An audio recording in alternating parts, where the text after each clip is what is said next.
Y la desigualdad social no es más que otra manera de decir que este es un país profundamente injusto dentro de la humanidad. Su marca histórica es la injusticia. Por eso es tan violento. Y no solamente por las violencias de la guerrilla, de las guerras que desde que llegó Colón aquí han sido casi la manera de vivir normal de la sociedad colombiana, sino de todas las violencias, de la violencia dentro de la familia, de la violencia en la calle, de la violencia en el barrio, de la violencia en el parque, hubiéramos podido decir antes, de la violencia en el estadio, de la violencia en la ciudad, de la violencia incluso al interior de nosotros mismos. Porque las violencias no solamente son de unos contra otros, sino muchísimas veces nos violentamos a nosotros mismos, nos agredimos, nos destruimos. Esa violencia de la sociedad colombiana tiene una raíz, la injusticia. Y no solamente la injusticia de los jueces o del policía o del gobernante, la injusticia misma en la sociedad. Una de las lecciones que yo he aprendido en estos años de vida política legal, siendo parlamentario y ahora alcalde, es que he podido encontrar algo que yo creía no existía: el egoísmo social. La forma casi llena de odio con que unas personas privilegiadas en la sociedad miran al que no tiene los mismos privilegios. Les voy a contar una anécdota que me pasó hace como 3 días. Yo uso mucho el Twitter, ¿no? Y a veces me pongo a ver qué me escriben. Me escriben un poco de groserías, algunos. Pero hubo una señora que escribió allí algo, no me acuerdo qué fue exactamente, y yo le contesté en el mensaje directo. Y le contesté tuteando. Y entonces la respuesta de ella fue: no sea igualado. Cindy se llama. Y entonces, claro, yo me puse después a pensar, ¿qué lleva a una persona a decirle a otra no sea igualado? Las palabras hay que analizarlas porque a veces reflejan sentimientos, maneras de pensar mucho más profundos que no se dicen en las palabras, pero que hay que descubrir. No sea igualado significa que ella se consideraba superior, ¿cierto? Y entonces uno al tutear, ella consideraba que se estaba poniendo al mismo nivel de ella consideraba que el alcalde era inferior. ¿Por qué consideraba ella que el alcalde era inferior? Porque yo soy de izquierda. Quizás porque no tengo un apellido que se llame Santos o Vargalleras, o Lleras, o Ospina, o los apellidos que siempre han gobernado a Colombia. Y entonces, claro, ella decía: yo soy de otra clase social, el alcalde no, cuando me tutea es un igualado. Esa manera de pensar es una manera de pensar absurda, irracional, pero profundamente extendida en las clases sociales y políticas que han gobernado durante los últimos 5 siglos a Colombia. Para ellos, ustedes son inferiores, nosotros somos inferiores. Para ellos hay unos superiores y otros inferiores. En Europa, un político llegó a decir: los que somos superiores somos los que tenemos la piel blanca, arios. Y el producto de ese pensamiento es que cuando llegó al poder, porque lo eligió su propio pueblo, mató 6 millones de judíos, 4 millones de gitanos y gays, mató 20 millones de socialistas soviéticos, condenó a Europa a una guerra en donde murieron 50 millones de personas. Como si hubieran cogido a toda Colombia y aún quedaría faltando unos cuantos millones y no hubieran matado a todos. Un desastre apenas en 4 años. Cámaras de gas, campos de concentración, exterminio masivo. Todo derivado de un pensamiento que consideraba que había seres humanos inferiores por naturaleza. Pues en esta sociedad bogotana lo he aprendido. En esta sociedad colombiana hay una especie de élite que considera que el resto del pueblo colombiano es inferior. Y en la práctica política les quitó a ellos, los que consideraban inferiores, la educación, la universidad, las oportunidades, el mejor vivir, el buen vivir, la opción de vivir. Condenaron a nuestras juventudes a una violencia permanente. Condenaron a nuestras juventudes incluso a las fosas comunes, al descuartizamiento, al falso positivo. Condenaron a nuestras juventudes sin oportunidad al embarazo precoz en la muchacha o a la droga que termina esclavizando al ser humano. Condenaron a nuestras juventudes populares a estar sometidas a las mafias del barrio, que son las mafias del país que terminan financiando el poder y la política. Nos excluyeron porque nos consideran inferiores. Y dicen mentiras diciendo que este país es una democracia. No puede haber democracia sin justicia social. Y la justicia social no es más que el estado de cosas y de la sociedad en donde los seres humanos son iguales.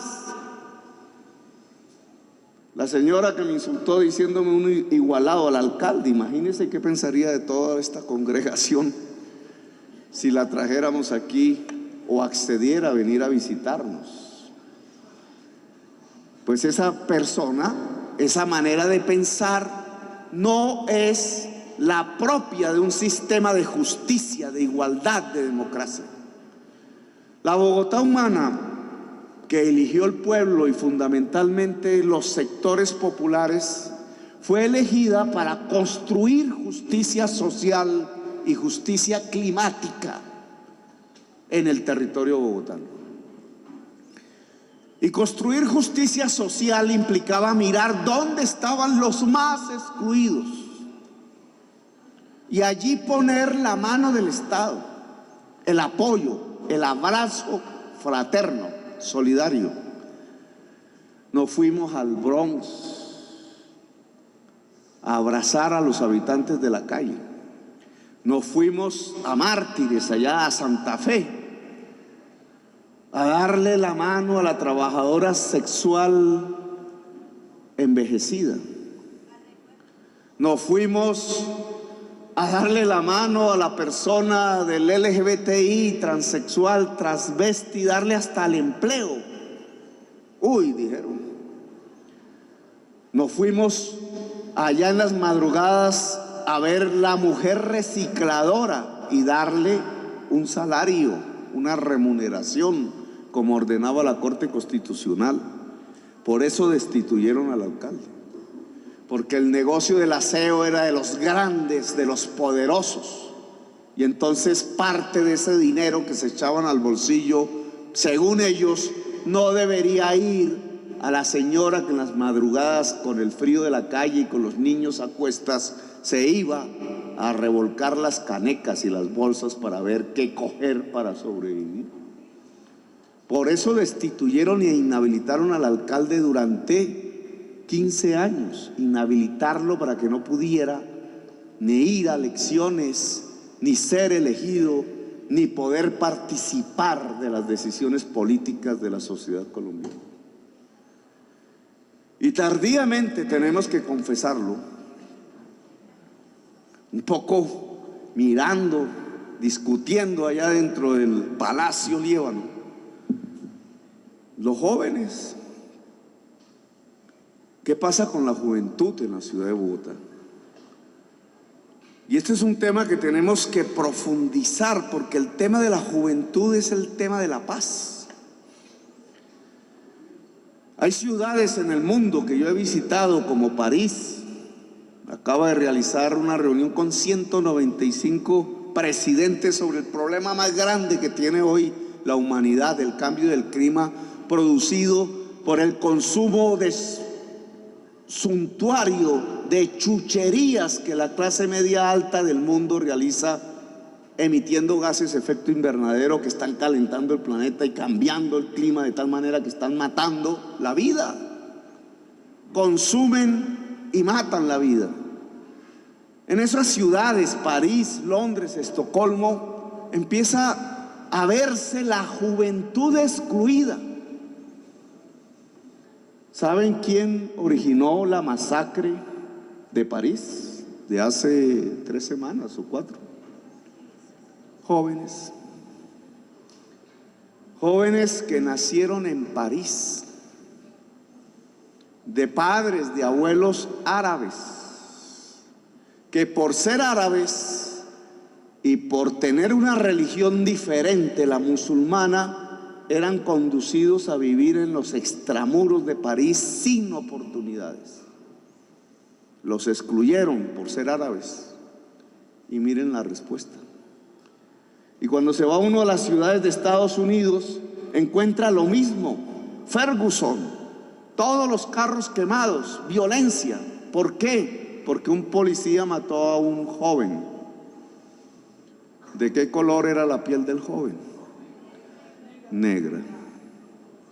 Por ser afroamericano o negro, como a ellos no les gusta decir, lo mataron.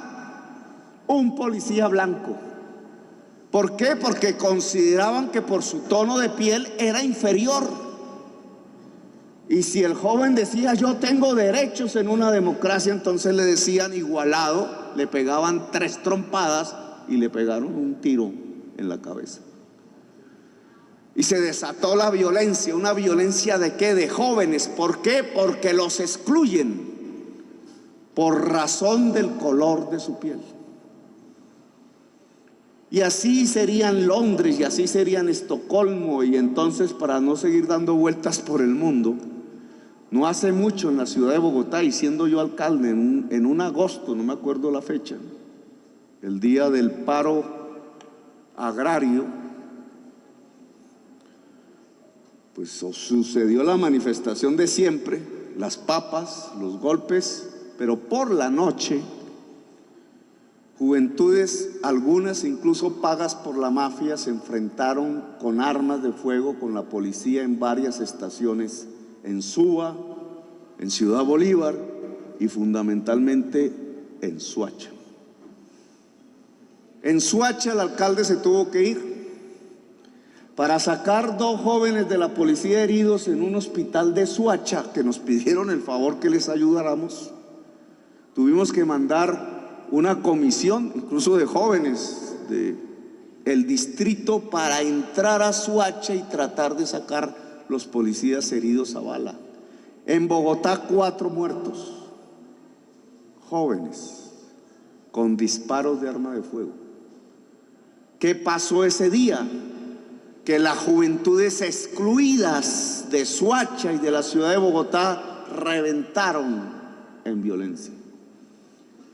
Y entonces, ahora que estamos hablando de paz y que el presidente sale a echar discursos anoche y esta mañana, y habla de paz, de una paz que está firmando con unas personas igual, de la misma edad o más viejas que el mismo presidente de la República, en La Habana, uno tendría que pensar aquí en esta reunión, ¿en dónde está la paz? En el acuerdo entre viejos guerrilleros, viejos militares y viejos políticos que gobiernan el país. ¿O ¿O será que la verdadera posibilidad de construir una era de paz para nosotros, para nuestros hijos y para nuestros nietos de décadas hacia adelante en el siglo XXI tiene que ver con un acuerdo de paz para la juventud? ¿Y cómo sería un acuerdo de paz para la juventud? Yo pienso que aquí hay un ejemplo que debemos profundizar. Un acuerdo de paz para la juventud es que tú puedas, ¿tú qué tocas? Saxofón, ¿no? Estas son las armas de la paz.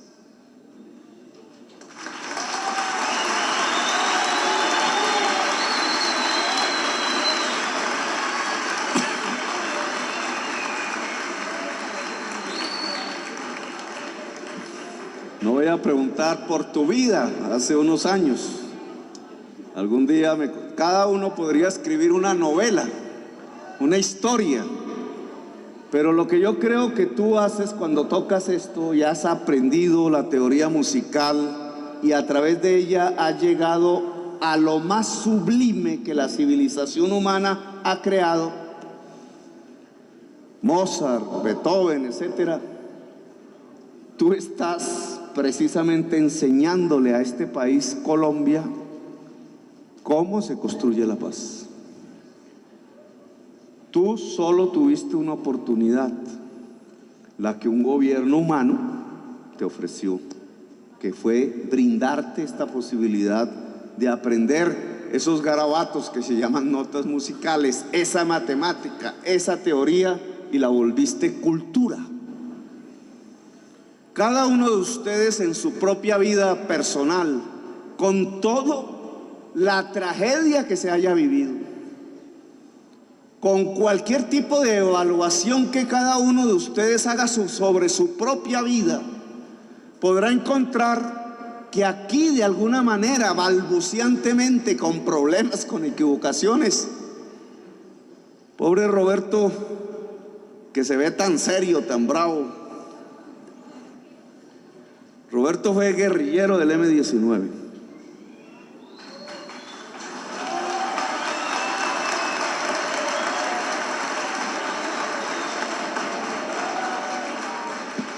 No recuerdo si tenía más pelo que ahora, eso sí no me acuerdo bien.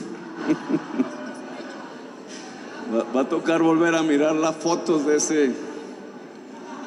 Roberto podría escribir un libro sobre su propia vida y ni saben las cosas que podría relatar de experiencias intensísimas de lo que fue una juventud hace varias décadas. Hoy ya no es tan joven. Pero estoy absolutamente convencido que en esa vida que Roberto ha desarrollado como revolucionario, que no por no estar armado no se deja de ser revolucionario. Es más, yo creo que uno se vuelve más revolucionario cuando no está armado. En esa vida, cada vez que los observa a ustedes ahí en su silencio, en su expresión un poco severa, él va comparando lo que él vivía, lo que sentía de los jóvenes en su juventud, de esos muchachos y muchachas que salían de las universidades o de las comunidades indígenas y campesinas y levantaban el fusil y la mochila y se iban a caminar horas y horas, subiendo y bajando, durmiendo en los páramos y combatiendo en un mundo que se iba volviendo cada vez más violento y nos iba volviendo cada vez más duros a todos nosotros. Una violencia que nos iba poco a poco, a pesar de los libros que leíamos y de las ideas que defendíamos, nos iba destruyendo a nosotros mismos. Nuestra propia capacidad de transformar la humanidad, de entregar ternura, porque una revolución no se puede hacer sin ternura.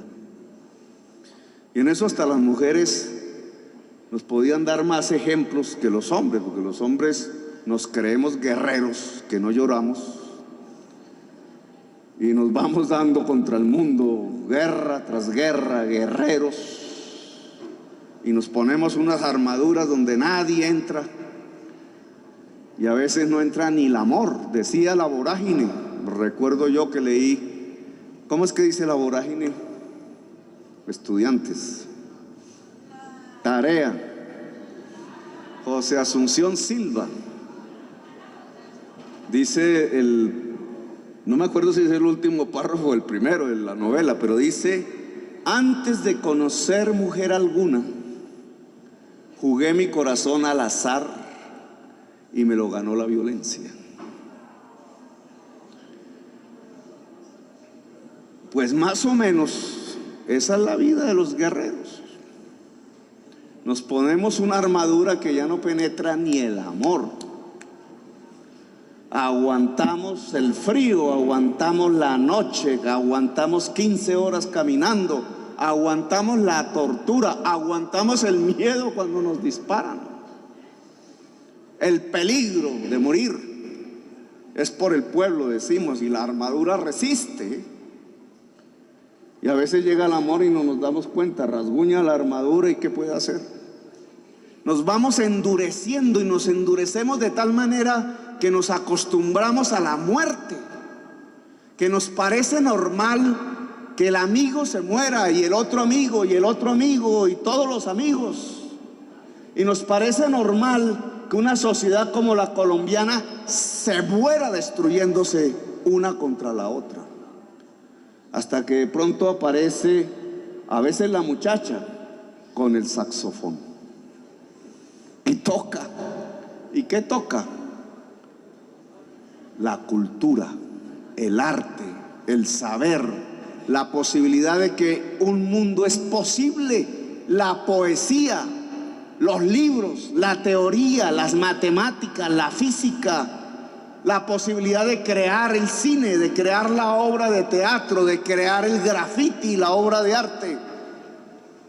De pronto descubrimos que somos seres humanos y que somos cada vez más seres humanos, y no guerreros, y no armaduras, y no armas, sino que en el fondo somos tiernos, porque nos volvemos iguales, solidarios, porque nos damos la mano, porque sabemos que estamos en una trayectoria a veces sufrida, a veces luchada, pero que solamente de manera colectiva, unos con otros, juntándonos y no destruyéndonos, podemos cambiar las cosas, transformarlas, abrirlas, posibilitar un mundo mejor.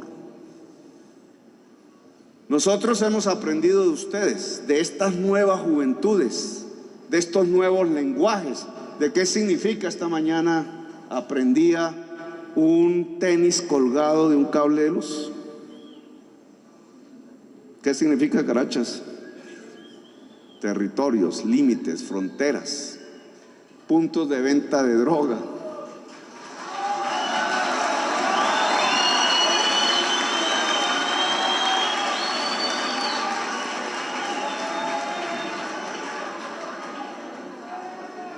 Ustedes han tocado hoy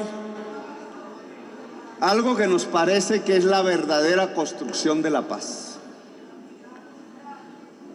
Cuando con orgullo se han puesto sus mejores pintas,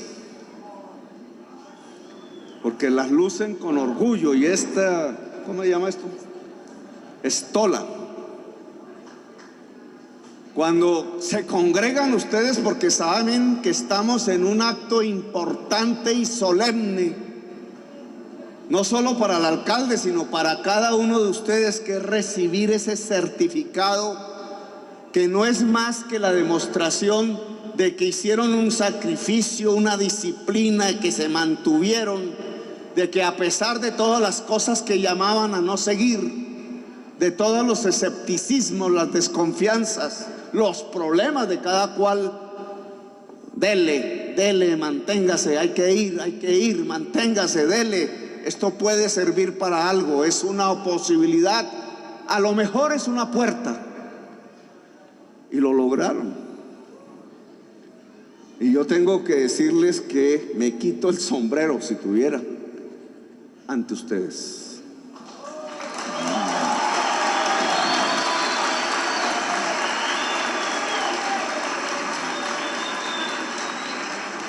Claro que ustedes nos demuestran que es posible. Es más, les diría, casi que ustedes renuevan una convicción que a uno se le va destruyendo dentro, que era la que tenía cuando yo tenía la edad de ustedes, cuando me fui a pelear, cuando me llevaba el ejército arrastrado a torturarme en la caballería, allá donde el coronel Plazas. ¿Uno por qué hacía eso? Porque pensaba que había una puerta, una salida, una posibilidad de cambio.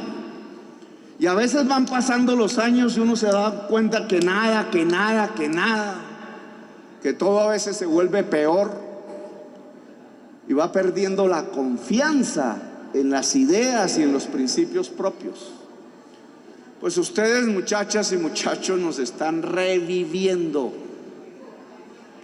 nos están revitalizando, nos están reconstruyendo, nos están dando la confianza de que a partir de su propio esfuerzo, de sus propios logros, también es posible alcanzar los logros que nos proponemos.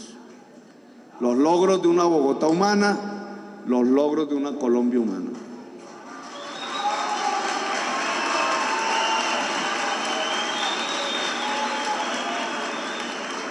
Miren, muchachas y muchachos, nosotros no sabemos qué va a pasar el año entrante. Y buena parte del éxito de este programa es continuar.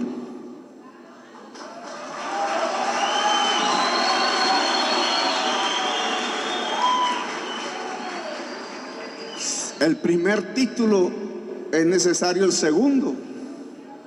Es necesario la educación superior, superar la educación superior y después, con el saber de la educación superior, poder vivir con un ingreso digno, emprendiendo, construyendo empresa, cambiando incluso nuestro propio barrio, nuestra propia localidad. ¿Cómo lo vamos a lograr? Luchando. Me decía Roberto en medio de la campaña electoral que a ustedes le llegaban mensajes. Algún funcionario de estos inteligentes que nos cogió toda la base de datos y se la entregó a un politiquero, que ya ni me acuerdo, no sé si salió elegido o no. A propósito, no salió elegido. Y entonces el politiquero cogió la base de datos y empezó a decirles: tranquilos, que Bogotá humana, que Jóvenes en Paz, si yo salgo elegido, va a seguir. Mentiroso. No salió elegido, bueno, no importa. Pero él estaba manipulando, él era del partido de la U. Él estaba el número 25 al consejo. Él estaba manipulando la necesidad que ustedes tienen de seguir. La posibilidad de seguir realmente no depende de ningún político. La inmensa mayoría de los políticos no les importa lo que estamos haciendo nosotros aquí. Ellos están pensando en otra cosa, en sus negocios, en cómo robar, en cómo utilizar el poder para el pecunio propio. No les importa el joven y la muchacha excluida. Por tanto, tienen ustedes derecho a pensar, a analizar y a discutir y a debatir qué va a pasar con el programa Jóvenes en Paz el año entrante, cuando se necesita saltar, avanzar, cumplir con el siguiente escalón. Y yo tengo que decirles, y Roberto se tiene que comprometer, porque Roberto ya tiene sustituto. ¿Quién es el sustituto? un señor Grajales. ¿Él quién es? Un cura salesiano. Ya hicieron empalme y hablaron, y se habló de esto. Y el cura salesiano, ¿qué dijo? Bueno, entonces, el próximo director de IDIPRON, si no pasa nada raro, es un sacerdote salesiano de apellido Grajales. Roberto, y ese sería el compromiso, Wilfredo Grajales. Roberto, y ese debe ser un compromiso, una vez nos saquen de aquí, nos vayamos, no nos sacan, realmente terminamos nuestro periodo. Debe comprometerse no solamente a hablar con el padre Grajales para la continuidad de este programa, sino de que podamos asociar los 10,000 jóvenes. Juntar 10,000 jóvenes como ustedes no es fácil. Pero si hemos logrado entender que solo en la juntura de los 10,000 jóvenes, con todo lo que pueda haber al interior, podemos demostrar una fuerza tal que el nuevo gobierno no pueda y no quiera eliminar el programa, entonces podremos lograr abrir las puertas que nos faltan. ¿Quién puede lograr que continúe este programa? Ustedes mismos.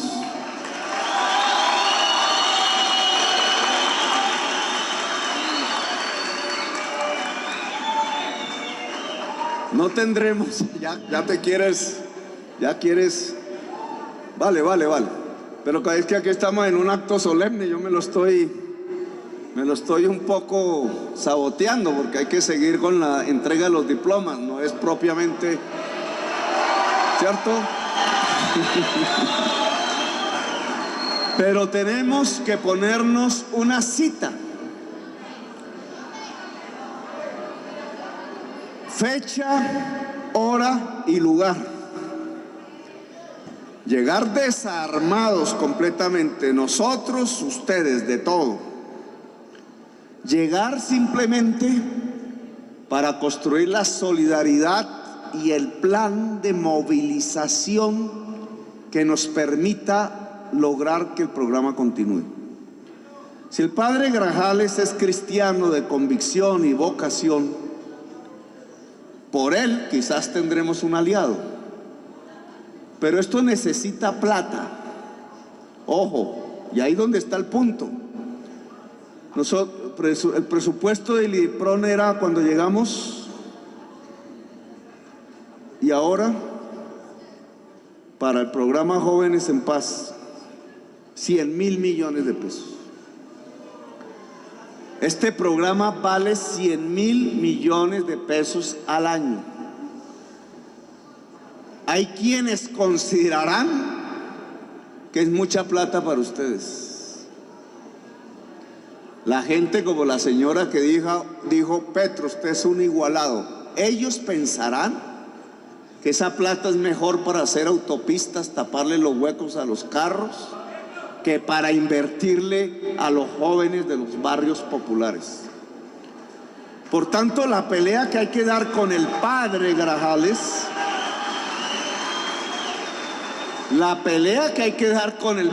Grajales, es por ese dinero.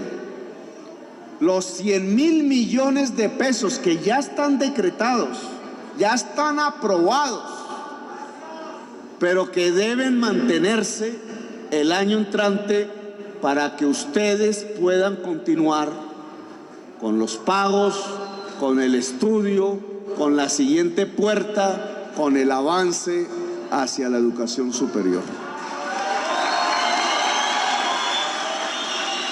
Bueno.